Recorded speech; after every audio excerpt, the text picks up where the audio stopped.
bạnនេះខ្ញុំសូមណែនាំពីរបៀបប្រើប្រាស់មួយចំនួនហើយនឹងជាមួយការ connect បាទ Wi-Fi បាទ connect កាមេរ៉ាទៅនឹងទូរស័ព្ទណាបាទដើម្បីទាញយកវីដេអូឬរូបភាពដែលបងប្អូនបាន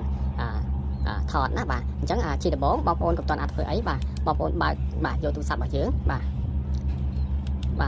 ទាញយក app សិនណាបាទអញ្ចឹងជាដំបូងបងប្អូនទាញយក app សិនបាទ app ហ្នឹងមានឈ្មោះថាបាទនេះបងប្អូនណាបាទជាដំបូងបងប្អូនទាញ app នេះសិនមកបាទមានឈ្មោះថា XDV ណាបាទទៅលើ Android ក៏បាន iOS ក៏បានណាបងប្អូនចូល app ហើយ download យក app ឈ្មោះ XDV នេះណាបាទនេះគឺ XDV បាទអញ្ចឹងទៅពេលដែលបងប្អូន down ហើយអានេះខ្ញុំ down ហើយណាបាទកុំឲ្យចំណាយពេលវេលាយូរអញ្ចឹងពេលបងប្អូន down ហើយបងប្អូនកុំតន់អាចបើកណាបាទយើងទុកវាបែបនេះសិនទៅបាទយើងចូលមកកាមេរ៉ាយើងវិញម្ដងណាបាទអញ្ចឹងជាដំបូងបងប្អូនបើកម៉ាស៊ីនមកបាទនេះអក្សរ M នេះណាបាទអក្សរ M នេះបងប្អូនចុចសកត់ឲ្យជាប់បាទយើងចុចសកត់ឲ្យជាប់ម៉ាស៊ីនយើងមកបាទអញ្ចឹងវាបើកមកបែបនេះណាបាទនេះបើកម៉ាស៊ីនហើយបើសិនជាម៉ាស៊ីនបងប្អូនថ្មីណាបាទម៉ាស៊ីនបងប្អូនថ្មីបាទទៅតែ unboxing បាទនេះខ្ញុំម៉ាស៊ីនខ្ញុំសម្រាប់ខ្ញុំតែខ្ញុំប្រើទេបាទអញ្ចឹងវានឹង load ភាសាមកជាច្រើនដែលបងប្អូនជ្រើសរើសណាបាទអញ្ចឹងបងប្អូនជ្រើសរើសយកភាសាអង់គ្លេសទៅបាទហើយបងប្អូនចុច OK នេះមកបាទបន្ទាប់មកវានឹង load មកបែបនេះហើយណានឹង load ផ្ទាំងនៃកាមេរ៉ារបស់យើងបែបនេះហើយអញ្ចឹងវិធីប្រើបាទបងប្អូនគ្រាន់តែចុច OK មកគឺចាប់តាមថតវីដេអូហើយណាបាទឧទាហរណ៍ខ្ញុំចុច OK បាទបែបនេះមកបាទគឺឃើញនីតិដើរហើយបាទនេះនីតិដើរនេះគឺចាប់តាមថតវីដេអូហើយណាបាទអញ្ចឹងវាថតបានទាំងវីដេអូទាំងរូបភាពណាបាទអញ្ចឹងអូខេបងប្អូនចង់ផ្ដាច់បងប្អូនចុចអូខេម្ដងទៀតមកគឺដាច់ហើយណាបាទអញ្ចឹងបងប្អូនបើសិនជាបងប្អូនចង់ថតរូបភាពបងប្អូនចុចអក្សរ M មួយមកបាទបដូរទៅថតរូបភាពវិញណាបាទអញ្ចឹងនេះបដូរមក function ថតរូបភាពវិញហើយអញ្ចឹងបងប្អូនចង់ថតបងប្អូនចុចអូខេទៅដែរមកបាទថតជារូបភាពរូបស្លឹកបាទគ្រាបបែបនេះណាបាទអញ្ចឹងបានថតជារូបស្លឹកហើយអញ្ចឹង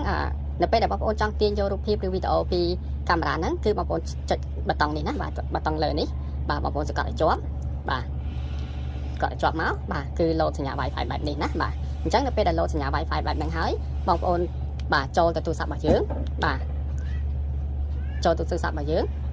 ហើយបងប្អូនទៅ connect Wi-Fi ណាអញ្ចឹងបងប្អូន connect Wi-Fi ទូរស័ព្ទបងប្អូនមកជាមួយនឹងកាមេរ៉ាមកយើង connect សិនណាចាំបើក app ណាបាទអញ្ចឹងមកដល់កន្លែង Wi-Fi នេះបងប្អូនមើលឈ្មោះណាបាទនេះគឺបាទ sport camera ណាបាទអញ្ចឹងបងប្អូនមើលឈ្មោះ sport camera និងលេខកូដពី1ដល់0ណាបាទអញ្ចឹងបងប្អូនចូល sport camera ហ្នឹងមកបាទវាយលេខកូដពី1ដល់0ណាបាទអញ្ចឹង1បាទ2 3 4 5 6 7 8 9 0ណាបាទអញ្ចឹងបងប្អូន connect មកបាទអញ្ចឹងនៅពេលដែលភ្ជាប់រួចបងប្អូនចូលទៅ app វិញណាបាទបងប្អូនចូលទៅ app យើងវិញមកបងប្អូនចុចទៅលើប៊ូតុងមកបាទហើយបងប្អូនចុច connect នេះណាបាទរួចរាល់ណាអញ្ចឹងការ connect របស់យើងបានជោគជ័យហើយបាទនេះឃើញទេបាទអញ្ចឹងកាមេរ៉ាគឺបញ្ចូលរូបភាពមកទូរស័ព្ទរបស់យើងហើយណាបាទនេះខ្ញុំកំពុងតែថតនេះបាទកាមេរ៉ាគឺបញ្ចូលរូបភាពមកទូរស័ព្ទរបស់យើងហើយបាទនេះណាបាទកាមេរ៉ាយើងបានបញ្ចូលរូបភាពមកហើយអញ្ចឹងរាល់វីដេអូរូបភាពដែលយើងបានថតហើយគឺវាចូលមកកន្លែងនេះណាបាទមើលឆ្វេងដៃក្រោមគេបាទអញ្ចឹងយើងចុចទៅលើរូបភាពឬវីដេអូទាំងអស់ហ្នឹងមកបាទអញ្ចឹងសូមរងចាំបន្តិចណាបាទព្រោះពេលខ្លះ file វាធំបាទ file ធំបាទទូរស័ព្ទដូចខ្ញុំ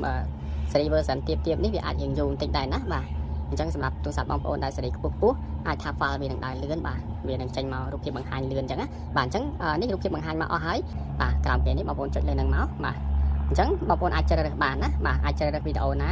ឬរូបភាពណាដែលបងប្អូនចង់ down ចេញណាបាទអញ្ចឹងឧទាហរណ៍ថាខ្ញុំ down រូបភាពមួយចុះដើម្បីឲ្យគាត់ថាឧទាហរណ៍ជូនបងប្អូនណាបាទដើម្បីឲ្យងាយស្រួលឲ្យលឿនណាបាទអញ្ចឹងខ្ញុំមក down វីដេអូ view ណាអញ្ចឹងខ្ញុំចុច down លើរូបភាពណានេះជារូបភាពដែលខ្ញុំបានថតណាបាទអញ្ចឹងខ្ញុំគ្រាន់តែ select បែបហ្នឹងមកគឺវាដាក់គ្រីសណាអញ្ចឹងបងប្អូនចង់ down ប្រហែលយើងដាក់គ្រីសប៉ុណ្្នឹងទៅណាឧទាហរណ៍យើងចុចទៀតគ្រីសទៀតណាតែខ្ញុំដកចេញសិនបាទអញ្ចឹងបន្ទាប់ពីយើងគ្រីសហើយគឺយើងចុច down តែម្ដងណាបាទសកាត់លើពាក្យ down តែម្ដងបាទលើប៊ូតុង down តែម្ដងគឺវាចាប់ដើម down នេះណាបាទនេះគឺ down ជោគជ័យហើយណាបាទ download successful នេះបាទជោគជ័យហើយអញ្ចឹងបងប្អូនចូលទៅកាន់ general បងប្អូនមកចូលទៅកាន់ផ្ទាំងរូបភាពបងប្អូនមកបាទ photo បាទដើម្បីមើលរូបភាពឬវីដេអូដែលយើងបាន down ណាបាទអញ្ចឹងខ្ញុំឧទាហរណ៍ជូនទៀតបាទនេះបាទគឺរូបភាពដែលខ្ញុំបាន down ចេញបាទនេះបាទព្រោះមុនខ្ញុំបានតេស្តជូនភាសាណាបាទឥឡូវខ្ញុំបង្ហាញជូនបងប្អូនភាសាទៀតអញ្ចឹងរូបភាពដែលខ្ញុំបាន down មកគឺវាចូលមកកាន់ general របស់យើងហើយណាបាទសូមបញ្ជាក់បើសិនជាបងប្អូនរត់ឃើញទៅកាន់ general ខាងលើទេបងប្អូនចូលនេះណាបាទបងប្អូនចូល album ណាបាទខ្ញុំបញ្ជាក់ចំពោះបងប្អូនខ្លះដែលគាត់រកនៅរូបធម្មតាអត់ឃើញទេបាទអញ្ចឹងយើងរក album មកយើងមើលរូបទាំងអស់ហើយហ្នឹងបាទគឺវាបង្ហាញណាបាទ